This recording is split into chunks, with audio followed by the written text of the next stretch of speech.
Hello guys, இன்னைக்கு stick மான்வாவோட episode 11 தான் பார்க்க போகிறோம். ஸோ வீடியோக்குள்ளே போகிறதுக்கு முன்னாடி மறக்காமல் எல்லாருமே ஒரே ஒரு லைக்கை போட்டுருங்க. அதே மாதிரி சப்ஸ்கிரைப் பண்ணலன்னா சப்ஸ்கிரைப் பண்ணிக்கோங்க. சரி வாங்க, நம்ம டைம் மிஸ் பண்ணாமல் எப்பிக்குள்ளே போகலாம். பிக்கோட ஸ்டார்டிங்லேயே அங்கே ஃபைட் யார் யாருக்கு நடக்க போகுதுன்னா நம்ம பேரோக்கும் அங்கே இருக்கிற ஹபிக்குக்கும் தான் கில்லை யூஸ் பண்ணி அப்படியே டிரான்ஸ்ஃபார்ம் ஆகுதா. நம்ம பேரோ ரொம்ப க்யூட்டாகவும் அழகாகவும் இருக்குமா. அதை பார்த்து எல்லாருமே வலியுறாங்க. அங்கே யூரஸும் கத்துது, அப்படிதான் பேரோ உன்னால முடியும், எல்லாமே என்னோட ட்ரைனிங் தான். அங்க பேரவும் கிளாஸை வச்சு ஒரு அட்டாக் பண்ணுது. இது பாக்குறதுக்கு ஏதோ சாதாரணமான அட்டாக்கா தெரியுது, ஆனா அது பட்ட உடனே இந்த இடமே ஒரு மாதிரி நாசமாகுது. இதே மாதிரி அதோட மூவ்மெண்ட் எல்லாம் பயங்கரமா இருக்குமா. அபிக்கு ஜஸ்ட் மிஸ்ல தான் தப்பிக்கிறான். பரவாயில்லையே, எனக்கு இப்பதான் எல்லா விஷயமும் புரியுது.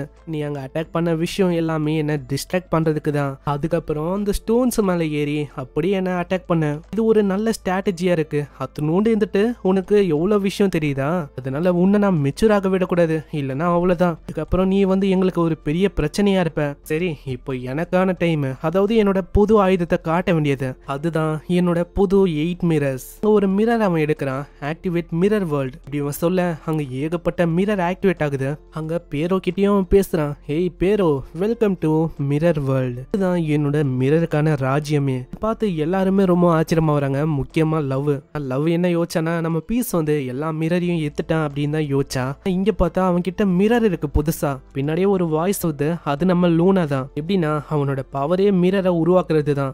என்ன இதுக்கு நிறையவே டைமும் எஃபர்ட்டும் தேவைப்பட்டிருக்கும். இப்போ அவனுக்கு ஏத்த மாதிரி ஒரு மிரரையும் உருவாக்கிட்டான். அவனுக்கு எப்படி தேவையோ அந்த மாதிரி ஒரு மிரர் இது. அது சரி, ஹே லூனா, நீ வந்து போன மேட்ச்ல சும்மா கலக்கிட்ட தெரியுமா. ஸ்லாத்த நீ பந்தாடிட்ட. நான் எதிர்பார்க்கல நீ அப்படி பண்ணுவேன்னு. ஆமா அது இருக்கட்டும், உன்னோட புது ஃபார்மா இது ரொம்ப நல்லா இருக்குப்பா. என்ன ஹான்ஸா, அதை நான் தொல்லாமா. இது ரொம்ப சாஃப்டா இருக்கு. தொட்டவுனே லவ்வுக்கு ஒரு மாதிரி ஃபீல் ஆகுதா. அவ கீழே உட்காந்துக்கிறா. ஏய் லூனா, நீ வந்து அதெல்லாம் தொடாத. ஏன்னா லவ்வுக்கு அது சுத்தமா பிடிக்காது. மிஷின் இல்லாம தொட்டனா அவ்வளவுதான், அவ உன்னை அடிச்சிருவா. ஆனா லூனா பார்த்தா கம்ப்ளீட்டா ஒரு கனவு உலகத்துல போயிட்டா. லூனா ரியலான உலகத்துல ஒரு பூனையை வளர்த்திருப்பான். அந்த பூனையும் ரொம்ப ஃபிளஃபியாவும் புசு புசுன்னு இருக்கும். அந்த மாதிரி தான் இந்த காது தொடும் போது ஃபீல் ஆகும். இதே ஃபீல் இங்கேயும் வருமா. அங்க லூனா விடவே இல்லையே. இது புசு புசு புசுன்னு இருக்கு. இது ரொம்ப சூப்பரா இருக்கு. இது எனக்கு வேணும், நான் தொட்டுக்கினே இருக்கணும். மரியாதையா தள்ளி போலூனா, இல்லைன்னா அவ்வளவுதான் உனக்கு கொன்றுவேன். ஆனா இது வந்து புசு புசுன்னு இருக்கு, என்னால இதை விட முடியாது. அப்படியா, ஆனா நான் வந்து இதை தொட தான் போறேன். யோ பீஸ், என்னை காப்பாத்து தயவு செஞ்சு இப்படின்னு இவ கத்துறா. அங்க ஹபிக்கு ஒரே ஒரு தாக்குதலை பண்றான். அங்க பேரோட நிலைமை ரொம்பவும் மோசமாயிடுது.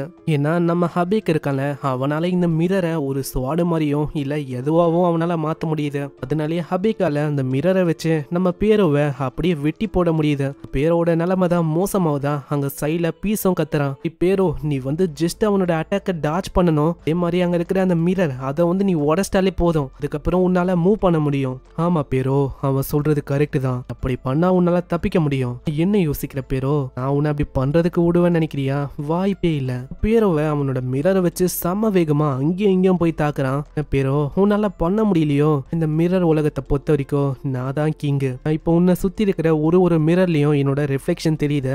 அதனால என்னால சம வேகமா ஒரு மிரருக்கு ஸ்பீட் ஆஃப் லைட் அந்த அளவுக்கு வேகத்துல போக முடியும். அப்போனா இது ரொம்ப கஷ்டமான விஷயமாச்சு அவனை தோக்கடிக்குது.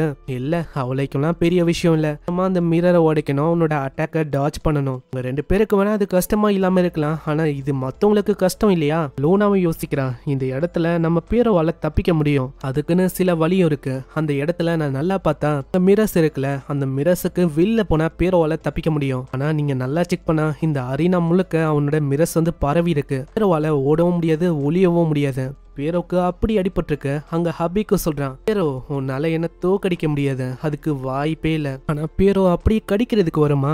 என்ன உன்ன மாதிரி ஒரு பப்பி கிட்ட கடி வாங்கணும்னு நினைக்கிறியா? வாய்ப்பே இல்ல. சரி, எனக்கும் வேற சாய்ஸ் இல்ல, இங்கேயே முடிக்கணும்னு நினைக்கிறேன். சோல் ஆஃப் மிரர் அதை அவன் எடுக்கிறான். எடுத்து அதை பெருசாக்குவானா, அதுக்குள்ள பேரோட உடம்பு போயிடுது. இந்த செகண்டே அந்த மிரரும் உடையுது. உள்ள நம்ம பேரோட டீப்பஸ்டான பகுதியில என்ன சோல் இருக்கு ஹபிக்கால பார்க்க முடியும். அதை அவன் பாக்குறான். நம்ம குட்டி பேருக்குள்ள ஒரு பெரிய மான்ஸ்டரே இருக்கு. அதை பார்த்து அவன் பயந்து போய் கீழே போட்டுவானா, அந்த கண்ணாடியே உடஞ்சு போயிடுது. நான் என்னத்தை பார்த்தேன், பேரோக்குள்ள ஒரு பயங்கரமான மான்ஸ்டர் இல்ல, அது ரொம்ப விகாரமா இருந்தது. இனி இவன் சொல்ல இருப்பானா, இந்த டைம்ல பேரோ அப்படியே சைட்ல வந்து கடிக்குது. அவனோட கழுத்துலயே அது கடிக்குது. அவனால எதுவுமே பண்ண முடியல. அங்க சைட்ல ஒரு கல் இருக்கும், அதை எடுத்து பேரோட மண்டையிலேயே அவன் மாங்கன்னு அடிக்கிறான். இவன் மத்தவங்க பாக்குறாங்க. அங்க பேரோ சொல்லுது, இந்த பேட்டில் இது வரைக்கும் சாதாரணமா போச்சுன்னு எதிர்பார்த்தா இப்போ இது பிசிக்கல் பேட்டிலா மாறிச்சு, பார்க்கலாம் யார் வந்து ஜெயிக்கிறா. நான் ஒரு சைடு நம்ம ஹபேக்கோட தொண்டையை நம்ம பெரோ கடிக்குது, இன்னொரு சைடு நம்ம ஹபேக்கு மண்டையில மாங்கு மாங்கு நடிக்கிறான். இப்ப யாருதான் ஜெயிக்க போறா? இதே மாதிரி அங்க பெரோ பயங்கரமா கடிக்குதா. அங்க ஒரு கட்டத்துல 2 பேருமே விழுறாங்க. இத வந்து நம்ம ஆளுங்க எதிர்பார்க்கல. அப்பனா இந்த இடத்துல யாருமே ஜெயிக்கல, மேட்ச் வந்து டை சொல்லான்னு போவாரு. அப்புறம் தான் அவரு நல்லா பாக்குறாரு. அந்த இடத்துல இன்னமும் பெரோ நிக்குது. அங்க பெரோவை பார்த்தோன்னே அங்க இருக்கிற கூட்டமே பேரோ பேரோ அப்படின்னு கத்துது. பெரோ தான் ஜெயிக்குது. பெரோக்கும் ரொம்பவும் சந்தோஷமா இருக்கு. இது வரைக்கும் சண்டையே போடல, அத மதிக்க கூட இல்ல ஸ்டார்டிங்ல யாருமே. இப்போ அந்த இடத்துல நம்ம பெரோனால் தான் நம்ம பீஸோட டீமே ஜெயிக்குது. பீஸோட டீமுக்கும் அவ்வளவு சந்தோஷம். இதே மாதிரி ஃபர்ஸ்ட் மேட்ச்ல நம்ம பீஸோட டீம் தான் ஜெயிக்குது. அங்க இதே மாதிரி ஏகப்பட்ட மேட்ச் வந்து போகுது. அந்த மேட்சுகள்ல சில பேர் ஜெயிக்கிறாங்க, சில பேர் தோத்து போறாங்க. இந்த மாதிரி அங்க மேட்ச முடிவுக்கு வந்து 2வது நாள் அப்ப ஒரு 8 டீம் தான் மிச்சம் இருக்கு. அந்த 8 டீம்ல ஃபர்ஸ்ட் போட்டி போட போகுது ஆஃப்டர் இளம் டீம் கூட நம்ம மிண்டு சாக்கோ அந்த டீம் போட்டி போட போகுது. 2வதா நம்ம பீஸோட டீமுக்கும் இந்த ஹாங்கு அவங்களோட டீமுக்கும் தான். இதே மாதிரி ஒரு 8 டீம் அங்க போட்டி ஏற்பட போகுது. கிட்டத்தட்ட 4 லட்சம் யூசர்ஸ். இதுல கடைசியா மிஞ்சிருக்கிறது ஒரு 8 டீம் தான். அங்க ஃபர்ஸ்ட் டீமா நம்ம சாக்கோட டீமும் அந்த ஆஃப்டர் இளம் அந்த டீமும் தான் சண்டை போகுது. ஊஃபாக்கும் நம்ம வாங்கு அதாங்க நம்ம பீஸ் கிட்ட பயங்கரமா அடி வாங்கியிருப்பானே. அதுக்கப்புறம் ஒரு ஸ்டாச்சு எல்லாம் பில்ட் பண்ணிருப்பானே கோல்டன் கலர்ல, அவன் தான். நம்ம வாங்குக்கும் தான் சண்டை ஏற்பட போகுது. நம்ம வாங்கு ஒரு பார்த்தா நம்ம பீஸ் மாதிரியே ஸ்டிக் எல்லாம் வச்சிருக்காரு. ஏன் பீஸ் பண்ற அந்த மூவ் டவுன் ஸ்விங் அந்த மூவியும் அவரு பயன்படுத்துறாரு. பார்த்து எல்லாருமே ஷாக் ஆகுறாங்க. ஏன்னா அந்த பவர் வந்து நல்லா இருக்கு. ஆனா என்ன ஒண்ணு அந்த அளவுக்கு ஸ்ட்ராங்கா இல்ல. ஏன்னா ஊஃபாவோட ஸ்வாடால இந்த அட்டாக்ஸ் அப்படியே பேரி பண்ண முடியும், அதாவது ரிஃப்ளெக்ட் பண்ண முடியும். திடீர்னு என்ன ஆச்சுன்னு தெரியல.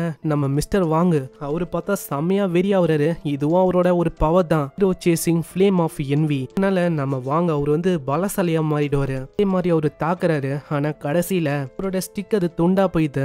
ஏன்னா ஒரிஜினலாவே நம்ம பீஸோட பவர் ரொம்ப அதிகம். ரெப்ளிகா பண்ணாலும் இருந்தாலும் நம்ம பீஸோட பவர் அளவுக்கு எதுவுமே வராது. அதனாலதான் இவரோட ஸ்டிக்கும் இங்க காலி. அங்க அவரோட கதையும் அங்கேயே முடியுது. பார்க்கல இந்த மாதிரி நான் தோத்து போனேன். பாக்குற மொட்டைக்கும் ரொம்ப ஆர்வமாவது. அவனும் அங்க சண்டைக்கு இறங்குறான். 2வது அங்க ஹோலி பஞ்சு ஹோலி கிக்னு பயங்கரமா தாக்குறான். ஆனா அது வந்து ஒரு கட்டம் வரைக்கும் அது ஒர்க் ஆகுது. ஆனா அதுக்கு மேல அது வந்து ஒர்க் ஆகல. இந்த ஹோலி பஞ்ச் எல்லாம் இருக்குல்ல, இவர் வந்து சொல்ல போன ஒரு ஹீலரு. இப்படிதான் இவரு சண்டை போட்டு எல்லாருக்கும் ஹீல் பண்ணுவாரு. இதுவே எனிமிங்க மேல பட்டா அது டேமேஜா தான் போகும். சிம்பிளா சொன்னா டேமேஜ் டீலர் மாதிரி தான் இவரு. இந்த மாதிரி அங்க தாக்குறாரு. ஒரு கட்டத்துல அந்த டீமன் லார்டு வெறும் ஒரு பஞ்ச் தான் அடிக்கிறாரு. அதுக்கே அங்க காலி ஆயிடுறான். பேச்சு புரியுதா? எங்களோட ஆஃப்டர் இளம் இந்த டீமுக்கும் உங்களோட டீமுக்கும் இந்த அளவுக்கு பவர் டிஃபரெண்ட் இருக்குன்னு. அவர் அடிச்ச பஞ்ச்லயே அவர் வந்து அங்கேயே காலி. அதனால அவங்களோட ஸ்கோரும் 2-0 வருது. ஒரே ஒரு ஸ்கோர் எத்தா அவ்வளவுதான். இந்த ஆஃப்டர் இளம் இவங்க தான் ஜெயிச்ச மாதிரியாச்சு. இதுக்கு கடைசியா போக வேண்டியது அந்த மின்டா அந்த பொண்ணு தான். அந்த பையனும் சொல்றான், நான் எப்பயோ அவங்க கிட்ட சொன்னேன் இந்த கண்டாமினேஷன் பவரை யூஸ் பண்ணுங்கன்னு. அவங்க தான் கேட்கல. அது அவங்க பையன் பத்தி தான் அவங்களோட ஸ்டாட்ஸ் அது 2000க்கும் மேல ஏறி இருக்கும். இல்ல சின்ன பையலே, உனக்கு வந்து இதெல்லாம் புரியல. ஏன்னா நீ இன்னமும் அந்த ஃபேண்டசிலேயே வாழ்ந்துன்னு இருக்க. நீயே சொல்லு, நம்ம பவரை வச்சு வெறுமா ஸ்ட்ராங் ஆகுதுல இதுவும் கிடைக்காது. நம்மளோட வழியில ஹார்ட் ஒர்க் பண்ணி ஸ்ட்ராங் ஆகணும். அதே மாதிரி நம்மளோட டிட்டர்மினேஷன் அதையும் நம்ம ஸ்ட்ராங் ஆக்கணும் அப்படின்னு இவ சொல்றான். ஆனா இது வந்து ஒரு கேம் தானே, பாய முறை எனக்கு தெரியும். இதே மாதிரி அங்க போறான். அங்க பின்னாடி அவன் சொல்றான், இந்த விஷயத்த நல்லா ஞாபகம் வச்சுக்கோ, இதுதான் நம்மளுக்கு கடைசி ரவுண்டு. தோத்துட்டா அவ்வளவுதான், 3-0 அசிங்கமா நம்ம தோத்து போற மாதிரி இருக்கும். இங்க டோர்னமெண்ட்டுக்குலாம் வரணும்னு எனக்கு விருப்பமே இல்லை. ஏதோ நீ வர சொன்ன அதனால தான் நான் இங்க வந்தனே. எனக்கு புரியுது. அதே மாதிரி உன்னை பார்க்கும்போது நீ மெச்சூரான மாதிரி எனக்கு தெரியுது. ஏமா நீ சொல்ற விஷயம்னால என்னன்னு தெரியல, என்னோட இதயம் அது பயங்கரமா துடிக்குதுப்பா. அப்படி கவலைப்படாத. இந்த மாதிரி என் முன்னாடி யாரு வந்தாலும் உங்களை நான் தோக்கடிப்பேன், அந்த ஆப்போனன்ட் யாரா இருந்தாலும் இப்படின்னு இவ சொல்லிட்டு போறா. அடுத்த செகண்டே அவ காலி. ஏன்னா ஆப்போனண்டா வந்தது நம்ம ஹிருக்குன்னு அவன் உரின்னு உறிஞ்சிட்டான். வெராசிட்டி ஸ்கில்னாலேயே நம்ம மின்ட் அங்கேயே தோத்து போயிடறா. இதனால பேரோ சொல்லுது, இந்த வாட்டி ஜெயிச்சது நம்ம ஆஃப்டர் இளம் அந்த டீம் தான். ஆனா அதுக்குள்ள ஒரு வாய்ஸ் சொல்லுது, நில்லுங்க, நீங்க வந்து சொன்னீங்கல்ல இந்த மாதிரி தனியா கூட நம்ம சண்டை போடலான்னு. அதை வந்து நான் பண்ணதுக்கு ஒத்துக்கிறேன். அதுக்கு என்ன ஆப்போனன்ட் டீம் வந்து ஒத்துக்கணும்ல. அதுக்கு அவன் வர சொல்றான். ஏன்னா நான் இது வரைக்கும் ஹோல் பேக் பண்ணேன், எல்லாத்தையும் நான் வந்து இன்னைக்கு காட்ட போறேன். அதனால லீடர் என் முன்னாடி வா. நம்ம கார்டு அங்க வர முடியாதுன்னு சொல்லிடுறாரு. எனக்கு உன்ன மாதிரி ஒரு லோலி காமனர் கூட எல்லாம் சண்டை போடணும்னு அவசியம் இல்லை. நீ வந்து என்ன சொல்லிருக்க, முஞ்சா வந்து மோதி பாரு. அதெல்லாம் என்னால முடியாது. வாங்க நம்ம போய் நெதர் கிங்குக்கு போய் ரிப்போர்ட் பண்ணணும். நம்ம டாப் 4க்கு மூவ் ஆன் பண்ணிட்டோன்னு. நான் ஒரு சைடு அந்த பையன் சொன்னது எல்லாத்தையும் யோசிச்சு பார்த்து இவன் சிச்சிங்கனே போறான். இங்கே இந்த எபிசோட முடியுது. இதுக்கப்புறம் வர ஃபைட்டு அது யாருக்குன்னா ஹாங்கோட டீமுக்கும் பீஸோட டீமுக்கும் தான். பார்க்கலாம் ஹாங்கோட டீம் என்ன பண்றாங்கன்னு. ஸோ வீடியோக்கு மறக்காம ஒரே ஒரு லைக்கை போட்டுருங்க. சேனலுக்கு புதுசுனா சப்ஸ்கிரைப் பண்ணிக்கோங்க. நான் உங்களை அடுத்த எபிசோட்ல சந்திக்கிறேன். தேங்க்யூ ஃபார் வாட்சிங். சைனரா.